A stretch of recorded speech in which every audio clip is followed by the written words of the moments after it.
My childhood at the age of 4, from what I remember, was fire. We had a one-story house in the suburbs of Harvey, Louisiana, right outside of New Orleans. You can pretty much call it that. We lived on Dogwood, and most of our neighbors was white, so that means we must have made it, right? The driveway was long enough to fit a couple cars, which was nice because my daddy always had different ones when he was bringing them home. Entering the front door, you walk straight into the all-white furnished living room. One of those living rooms where nobody is supposed to actually live in it. We had white couches, a white marble coffee table with glass and the large white poles that felt like they was made of dust.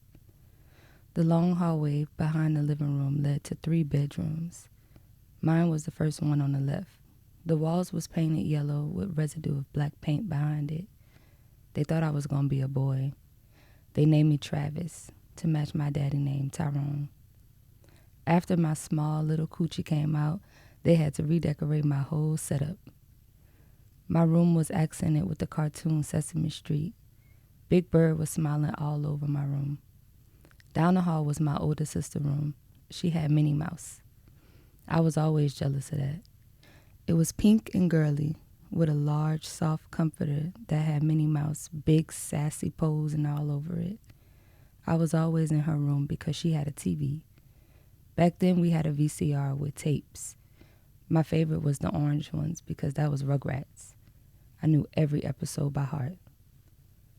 My sister Brittany also had some cold toys that she never played with.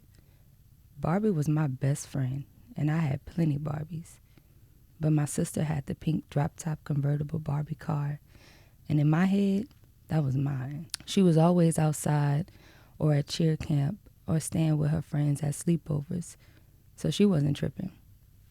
The last room on the right was my mama and daddy room. Honestly, from what I remember, it was just my mama room. She had a large queen-size bed with 4 wooden wax poles that rose to the ceiling. There were accents of green and dark brown. Her dresser had a large black and gold trimmed mirror, and I stayed in it. My daddy was never really home, and when he was, I was the happiest girl in the world. The kitchen was open and warm. I used to walk on the counters and dance to loud music from the den. We had sliding glass doors that led to the backyard where my dad had built us a jungle gym. He made a slide and climbing net and things to jump on when we got bored. Simba was always back there though. I don't think my mama really liked dogs. Simba was a white furry Shih Tzu. We loved him, and he was like a brother. Further out in the backyard was a music recording studio my daddy also built. He loved music and creating in general. He would have famous New Orleans artists come over to cook up out there, including my cousin Terrence.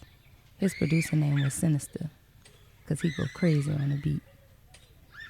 I wasn't really curious about music back then. I was too young, I guess. I mostly played alone in my room. Just me, Barbie, and Ken. We was a family low-key. I would make dresses for her out of my mama's socks. She would yell, "Tiffany, where my damn socks at?" Too bad they was all cut up so I could make topless fitted dresses for Barbie date nights.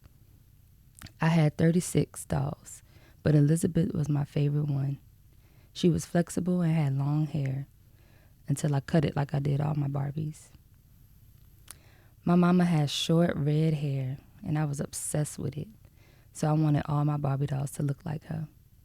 I even had my size doll, the ones that stood up on their own feet, 3 to 4 inches tall. She could also spin on a platform that connected to her feet.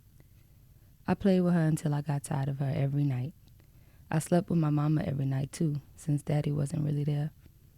I wanted my size doll to be close, so I had her on the side of the bed while we slept. "Tiffany, what the hell?" My mama screamed the next morning, startled by the makeover I gave my 4-foot plastic human. "You used my dye." "I wanted her to look like you, Ma," I said, a little scared. The big permanent smile on that doll face was kind of haunting.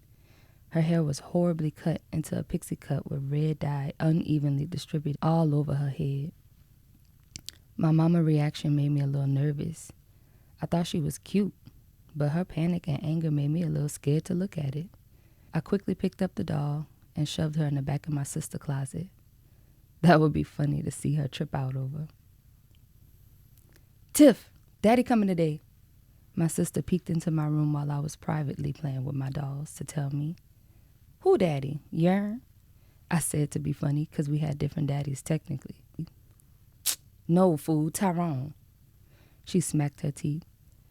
I instantly became nervous and worried.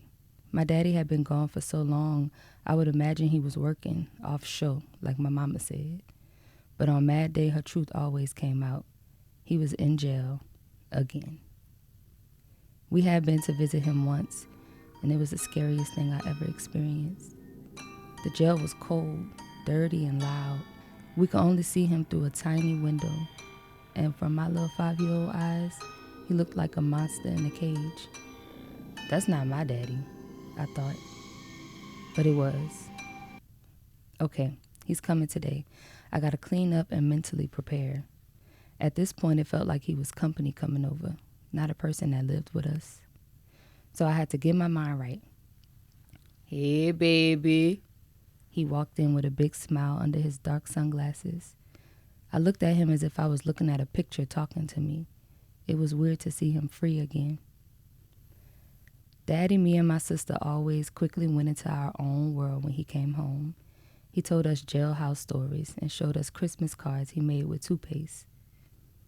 It was a black man, a white man, and a Chinese man. He started the story so seriously. It was always them in the stories.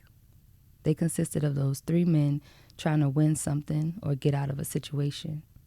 I loved watching him tell the stories, so I could learn every single word and tell them to my friends at school. I always messed up one part and had to start all over, ruining the punchline. And don't let me tell my mama the story. She always knew how it would end, as if she didn't find it amusing at all. My mama didn't play that. She was known as Red in the city because she a red bone.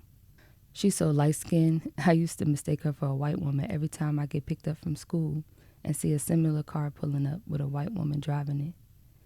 The girls in her neighborhood when she was growing up hated on her for that. But her best friend Tammy, who we call Titi Tammy, because she was my godmother, was her ace boon coon. They were like sisters, and she definitely felt like family. They had the dudes in the streets going crazy, baby. They both were independent, street smart, and fine as wine. Tita Tammy was brown as sugar with a cute face, little waist, and a fat ass. Not to mention, they were the flyest clothes. Red stayed with a job or a man who could take her from one, so her and my flashy, big money getting daddy were a match made in heaven. They met at a club one night in the city. My daddy, being the Leo he is, had to show her that he wanted her. He was kind, giving, and loving. He romanced her hard with gifts, trips, money, and a lifestyle. Daddy was from the Ninth Ward, the ghetto, honey, straight out the Florida projects. It was so bad there, the city had to tear it down to the ground. He was one of many siblings. A lot of them he looked out for and took care of, even his mama, my Momo Mella. Momo Mella was a straight-up soldier. Nobody played with her. I never realized how respected she was in the projects because when I would go and see her, her eyes would get so chinky they looked like they was closed. Her smile was always so big, and she stayed energetic. I felt like she could never not smile. With all the respect they had in the Ninth Ward, it was always somebody lurking, jealous, and trying to come up. T. Brown was the man in New Orleans, and everybody wanted to do business with him or ask him for some kind of help. He didn't mind at all. He'll give you the shirt off his back if you needed one. That type of Karen wasn't regular around there, and clearly the lurkers could spot it out fast. My mama was always hanging in the projects, and rightfully so. Her man ran those bricks. Red being so comfortable over there, she always felt safe. One night as she was getting her bags out of the car to go see her man, she felt hard steel touch the side of her face. "Let's go, bitch." A blindfold covered her eyes as 2 men dragged her into a truck with a gun to her head. "Man, how much you think we gonna get out of T?" She hears one of the brokies whispering, in a desperate voice. Man, that nigga got money. We gonna make sure we run that. Red is in the back seat keeping cool, but also listening closer to see what's going on. They had only been dating for a short period of time. I wasn't even born yet. How could this be happening to me, Red thought. The car comes to a sudden stop, and she hears the men shuffling out the car in a rush. All she could hear was muffling outside the car. It sounded like more people had arrived. The door on her side opened quickly, and she was removed from the back seat. Walk home, bitch, one man aggressively ordered her. She ran off as fast as she could from what she probably thought was the end. The project she once felt safe in was a new trigger for her. Those dark, poorly lit alleyways looked like Elm Street, unknown, blurry, and a nightmare. Her shaky hands and watery eyes made my dad livid. Did you see who it was? He calmly asked, reassuring her that this ain't over. I couldn't really tell. They was just talking about getting money from you, she cried. Baby, don't worry. That won't happen again. I'm sorry. He hugged her tightly and looked towards his brothers and best friend. We good, he nodded. Stuff like this didn't happen to T. Brown, especially to his woman. But them dudes was thirsty, and they must have wanted some smoke, because that's exactly what they got. The next couple days passed by, and it was back to normal. My mama would go about her normal routine and hanging out at her normal spots. My daddy came home a few days later with a huge bag. He poured out what was in the bag on the kitchen table real casually. What looked like over a few bands laid there. What's that, babe? My mom asked with a slight PTSD from the ransom kidnapping. The fucking money these niggas wanted so bad, he replied with animosity. Who went? You know what? I don't even want to know. She stuttered in shock.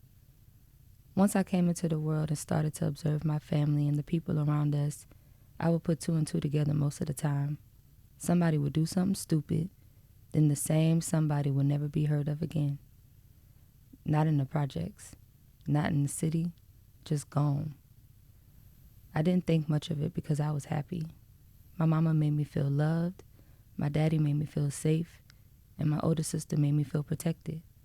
Nothing was wrong in my eyes, but that would all change soon. Everything about my life would be different in the blink of an eye.